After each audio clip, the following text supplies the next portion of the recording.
Well, hello and welcome back to another video.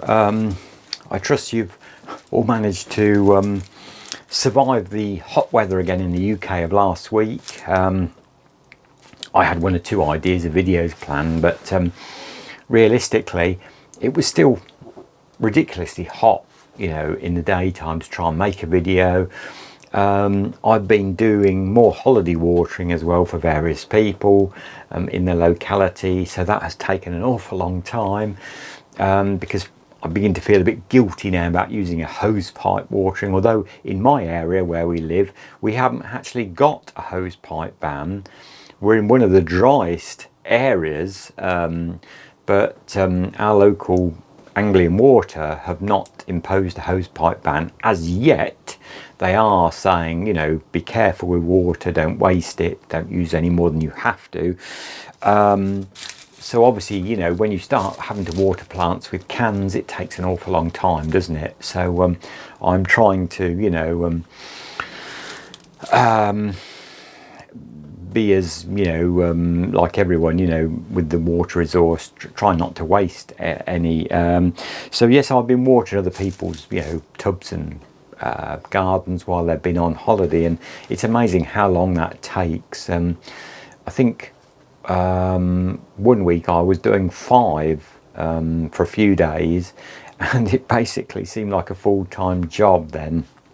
Thankfully now I'm just back to my own garden, so I thought I'd do a little video. Today, as it's funny enough, it is just spotting of rain. It's very cloudy and a bit cooler today, and I've come into the greenhouse and I've just started. It's getting on in the you know, we're what, middle of August now, August 16th. I thought I would start you know, sorting my bulbs that I lifted, and these have been dried off first outside, then I brought them into the greenhouse, and I should sort all these out. Obviously the tulips, got some hyacinths mixed in with them, and any squishy ones, you know, obviously that don't feel very, I mean, that's a lovely firm daffodil bulb that's ready to be planted again, and I'm sure that will flower next spring, no problem, that bulb. It's a nice sound good bulb. I mean, like most of these are. There is a percentage, as I think I said earlier in the year when I lifted these, about a 20%, you know, I usually get about a 20% flower on bulbs the second year, so you do lose a few, you know. I can see that one doesn't look, it's firm, but and I should probably plant it, but whether it would grow is another question. Yeah, they look really good this year. I'm really pleased with them. There again, I suppose it's been dry, and you know, they haven't got damp, and so it's been a really dry atmosphere. So obviously the damp brings the mould and you know, what makes them go rotten internally very often. So yeah, that's the bulbs, and as I say, that although I shan't be setting these till certainly probably the end of September or even on into October.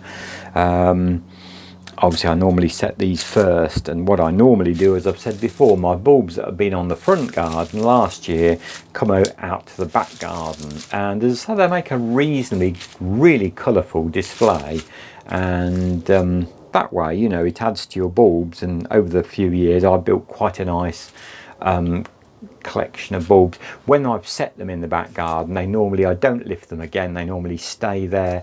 If they rot off in the ground, or if they, you know, just go blind naturally after a few years, that's fine. I don't, you know, I think I've had my value out of them then.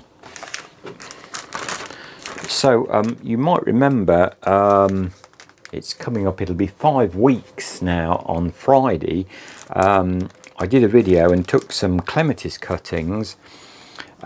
These are still in their bags, with their plastic bags on, still very much in the shade. I have to say, still looking very green. Now, I mean, I have only taken the bags off once. I think that's the thing with cuttings. I know when I was a lot younger and I started taking cuttings, I was always looking at them, tugging on them, had they rooted. Cuttings don't like that. They want to be just left alone in their own little eco environment in there, and just leave them as long as you can. So I'd have taken them off and watered them once because they got a little bit dry in one of those really hot days. I don't think it's this one, but on the other one I've noticed I've got two little pots. I can just start to see some roots coming out the bottom of the pot, so I was really excited with that. So it looks as though I might have got 100% success rate with these, although it's too early to say that. So really pleased with that. They look very green, and it looks to me as though they are going to take and grow on, which is brilliant. I'll just lift the other. I did just let a little bit of air into this bag. Yeah, I don't know if I can show you that, whether you'll see that. There's some little roots just coming out the bottom of the pot there now. So that does indeed look very successful. So that'll be, you know, brilliant. I mean, I'm going to put them back down in where they come from, down in the shade there, because it's still warm today. It's 29.3 in here. We'll just drop those in, and I shall leave the bags on them for at least probably another week, and then take the bags off and have a look and see, you know, see what I think, and probably then leave the bags off, and hopefully they'll get acclimatized and grow on. I don't know quite what I'm going to do with 6 more clematis, but it's always nice to have that problem of having spare plants. My perennial Rebecchias, which are called Gold Bloom, are looking pretty spectacular now out here. Talk about a sea of yellow. I just love that colour, and they are amazing. If you want a bright splash of, you know, July, August and on into September, really vibrant yellow, a very easy plant, you know, doesn't take a lot of looking after. Lasts a number of years. It's a perennial, this is the variety, is this one, and I say it's called Gold Bloom, and really great value, I think. Most of the online plant companies sell these in the UK, and you can buy them in the spring as sort of like almost little perennial plug plants, and you might even get a few flowers off them the first year, but a wonderful splash of colours.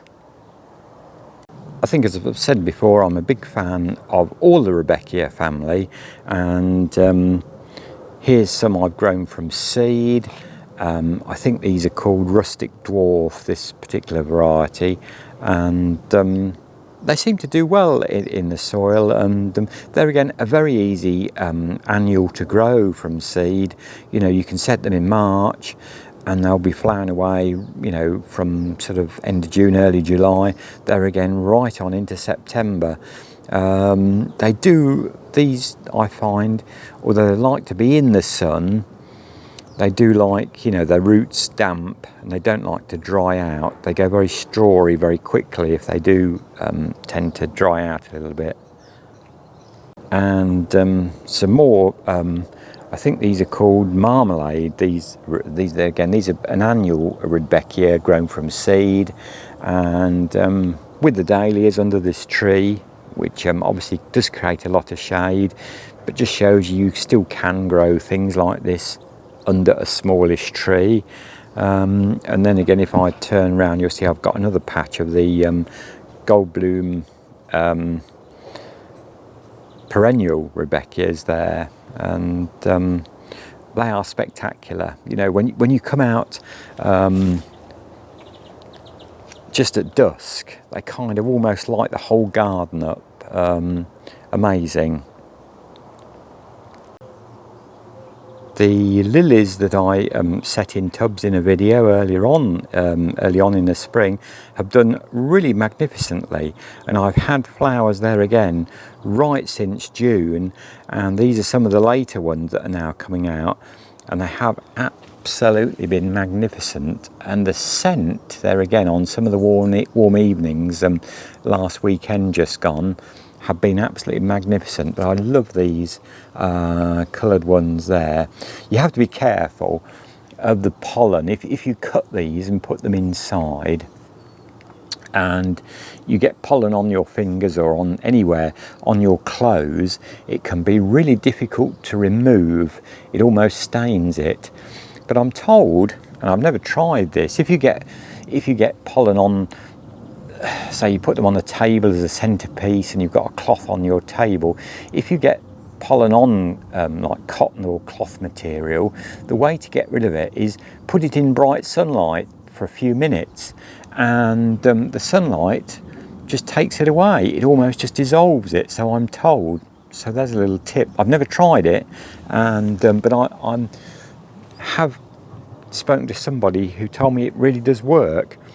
So as I say, these have been absolutely gorgeous, and these are the last few that are coming out now. And these, you know, have been well worth it this year. I think they're again, like my petunias over there, they have, you know, really benefited from the bright, warm, sunny days with no rain to damage the flowers. Very often annuals, sounds silly, they don't like a lot of rain, although they like it damp. You know, they don't like a lot of rain because it does so quickly damage the flowers. So the petunias have done really well. I well remember, for anybody that's old enough like me that can remember the really hot summer of 1976 we had in the UK, several local authorities round us set a lot of petunias that year, more by luck than judgment, I think, and they were one of the few things that really did well in the 1976 drought, because obviously you know, they don't get the water damage on the flowers, and obviously that can set, like if they get damp and wet, they get the botrytis and the grey mould in, and it can soon finish them off very quickly.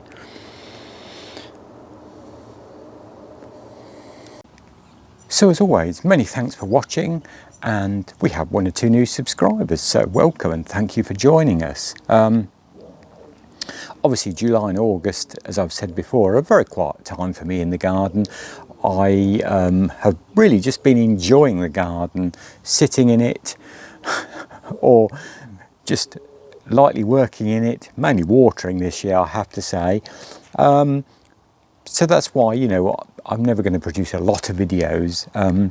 I've got one of 2 interesting ideas, and in early autumn I want to get out and about and do 1 or 2 more countryside videos. So look out for those. Hopefully they'll be coming up. And also got 1 or 2 other ideas on videos that I'd like to share with you. So as always, it's looking very black now over there, and it's just spotting a rain. How wonderful is that? Although these petunias aren't going to enjoy it. As always, thank you for watching, and thank you to everyone that has subscribed. Please do think about it. As always, bang on. It does help us smaller channels get noticed. And good gardening wherever you are in the world or in the UK. And I hope your garden is going well. And hopefully in the next few weeks we will start to see a little bit more rain and ease the situation. So until next time, my best wishes, and bye for now.